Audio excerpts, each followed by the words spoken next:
Salam alaikum les gens, Bassem Vinicius 692. En espérant que ça va, que les choses se passent. Le challenge est...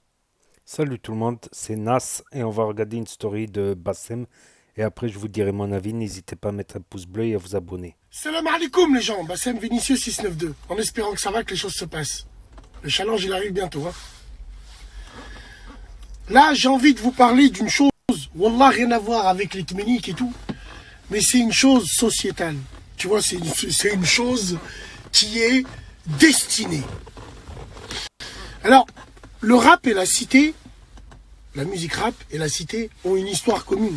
L'Alma, c'est né dans les quartiers, le mal-être, les banlieues, blablabla. Et bon. Le souci, c'est que le rap est le reflet, le miroir de ce qui se passe dans les cités. Et moi, j'ai pas envie de parler de clichés avec les tméniques, même si les clichés font l'humanité, hein, avec ce qui se passe et tout le reste. Non, non, non. Moi, j'ai envie de parler d'autre chose.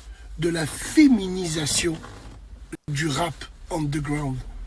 Sur la tête de ma mère, à cause de ces conneries, il va avoir des halal au quartier, entre shab normal. Avant, le rap underground, c'était connu. Quand tu disais rap underground, c'était dur. Tu voyais les ombres. Tu voyais les hommes, tu voyais les mecs qui étaient dedans, des cicatrices, crâne rasé, tu voyais. Et en même temps, dans les cités, le style était crâne rasé et ce qui allait avec. Bonhomme, c'était, tu vois, même dans l'apparence. Et aujourd'hui, là, on sait que tout a littéralement changé. Alors attention, j'ai pas envie de faire l'ancien combattant. Hein. Ouais, nous, avant, c'était mieux, rien à voir. Non, non, non. Chaque période a son style musical. C'est pas le style musical que je critique, là, rien à voir. Le style musical, nous avant on aimait ce genre de rap, vous aimez ce genre de rap. Mais non, il y a des images et des signes qui trompent pas. L'apparence des gens qui chantent, leur manière de danser. Avant les mecs ils dansaient pas dans les clips. Ou à la rigueur ils faisaient des chorégraphies. Mais des chorégraphies avec des danseurs. Les mecs qui dansaient pas. Aujourd'hui, regardez l'image. Regardez un clip de l'époque et regardez un clip de maintenant. On parle pas du style musical. Juste comment les mecs, ils se touchent. Ils mettent la main sur l'épaule de l'autre. Avant, je checkais fortement dans les clips.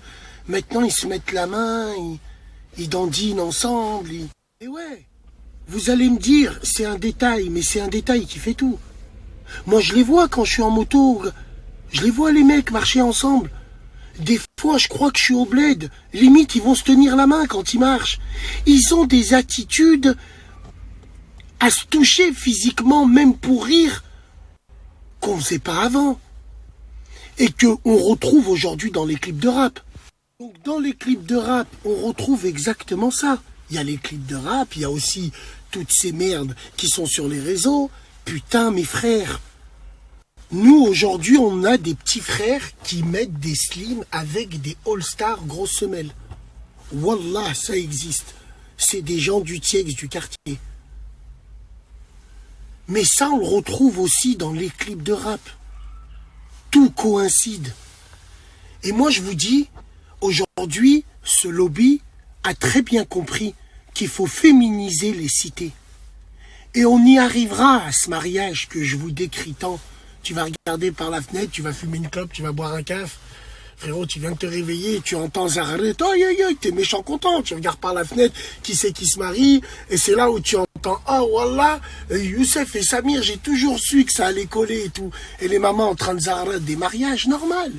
Normal! Dans la plus grande des tranquillités. Après, bien sûr, chacun fait ce qu'il veut. Mais moi, je vous décris un petit peu ce que je vois, ce que je ressens. Et putain, ça pue la merde. Sens figuré et sens propre. Le truc, c'est que, wallah l'adim, moi pour moi, je te dis que ça va être les jours normal. Normal. Il y aura des séries normales. Parce qu'il y aura des séries pour abrutir les cerveaux, pour les habituer. Il y aura des chanteurs qui revendiqueront normal, qui seront dans la cité. Il y aura des reportages sur Brut ou mes couilles, sur ça. Vous verrez ce que je vous dis. Pour les cités, nettoyer les cités, c'est plus comme avant au Karcher. Qu'est-ce que j'aimais bien au moins? C'était le Karcher. Mais là, on va les nettoyer dans la chatte. Dans la Schweiteseline, il n'y aura plus de paf. Écoutez ce que je vous dis. Alors évidemment, soutenu par les lobbies, soutenu par toutes ces crasseuses. Bah, les crasseuses, elles ont toujours un pote qui est comme ça et qui traîne avec elles. Ouais. Ouais, ouais. Elles ont toujours aussi un chat qu'elles caressent et qu'elles montrent en snap. Rayon jaune, il nous reste que ça. Et wallah, ça va devenir légion normale. Ça va devenir légion absolument normale. Tu fais des ballons, t'es dans un état pas normal, tu vois ton pote, il a les cheveux longs, tu crois qu'il a fait un lissage brésilien, tu commences à lui mettre les mains dessus, et finalement ça part en couille, une bouche c'est une bouche, et vous connaissez le truc, hein, Clio 3 sans chauffage, dans le miteux parking du Quick là-bas, et puis ça part en couille, et puis après, dès qu'on se réveille, ben, on fait comme si on n'avait rien vu, et puis après ça recommence petit à petit. Wallah, wallah, il va avoir ce halal au quartier. Entre deux franjos. Bientôt, très très bientôt. Toc toc toc, toc toc toc, qui est là? Oh, c'est la caverne. La caverne, c'est la vraie caverne. On va pas dire de blase pour les clichés, parce qu'ils font l'humanité, mais c'est les vraies cavernes. Alors bien sûr, c'est tout du 100% vrai, bien sûr. Ça, c'est des trottinettes, tu vas sur l'espace là avec. Là. Ça, c'est des trottinettes.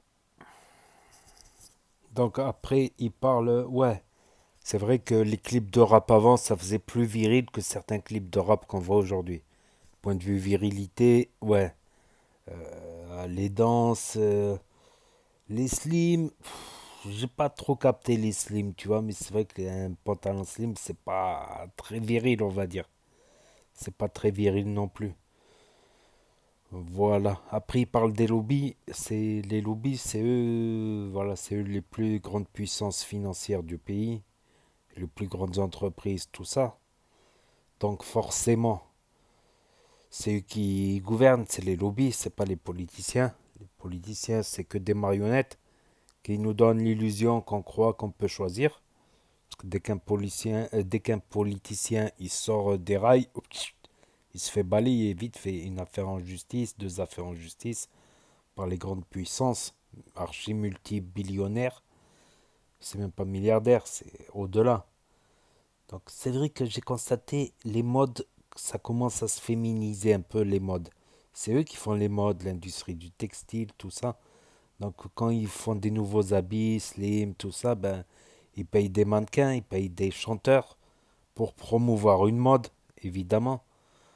Vous vous rappelez, chez les Français de souche, à l'époque, c'était à l'époque de la tectonique, là, où la mode chez les gars, c'était d'avoir les cheveux longs, en franges, ils avaient comme des coupes de meufs, ils avaient des coupes de cheveux de meufs. Ben, c'était la mode tectonique, ils vendaient les habits tectoniques, tout ça. Comment ça s'appelait ce mouvement déjà? C'est pas les grunge, c'est pas les... Comment ça s'appelle? Les fashion. J'ai oublié le mot. Le mot, donc c'était vers 2005, 2006, il me semble. Tu avais beaucoup de modes tectoniques et aussi l'autre mode à côté, en parallèle. Ça faisait vraiment des mecs vraiment efféminés. Efféminés. C'était pas les swags, c'était. Mais c'est les lobbies qui gèrent la mode finalement, parce que l'industrie de l'habillement, donc ils payent des artistes, des gens connus, notamment des rappeurs, pourquoi pas, vu que le rap, la musique elle-même, elle marche bien. Il y a des belles musiques de rap aujourd'hui, j'aime bien, il y a des trucs que j'aime bien, des trucs que j'aime pas. Voilà, mais c'est cohérent. C'est cohérent. Pourquoi? Parce que ces lobbies, ils n'ont pas intérêt que la population augmente de trop. Parce que ça ferait trop de ressources à acheter à l'étranger, trop d'énergie à acheter à l'étranger. Ça ferait trop. Donc ils ont intérêt à limiter. Donc, comme j'en avais parlé, après moi c'est l'homosexualité. Les homosexuels ne me dérangent pas du tout. C'est en faire la promotion et inciter à l'homosexualité, surtout chez les mineurs. Ça je trouve c'est pas décent. Tu vois que je vois des homosexuels, ils sont heureux de filles entre elles, bah, moi ça me dérange pas.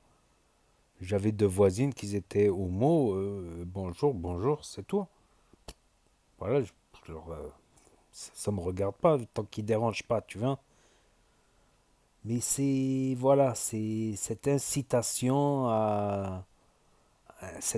incitation et cette féminisation à tout prix. Voilà, et je pense que c'est dans un but, voilà, parce que la France n'a pas de ressources telles que le pétrole.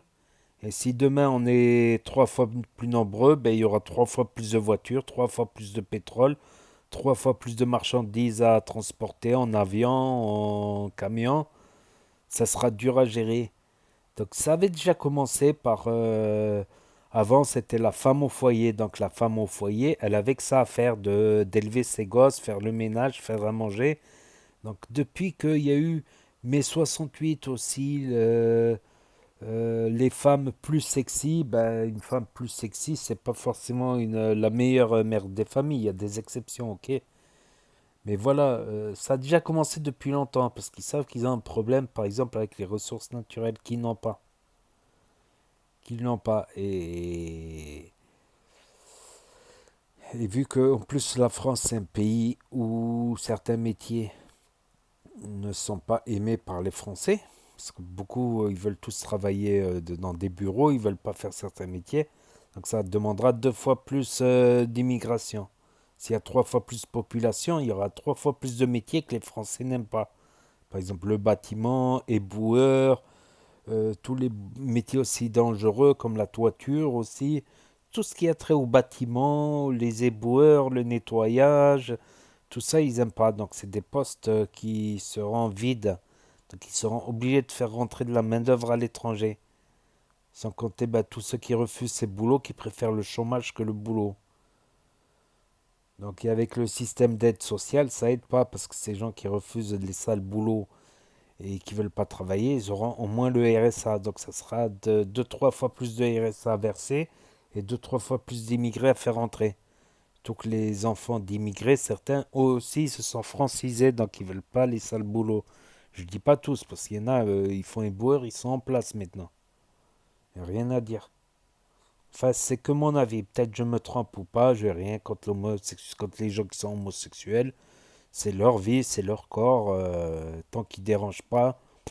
J'avais des voisines, plusieurs voisines, même homo, ça m'a vraiment pas dérangé.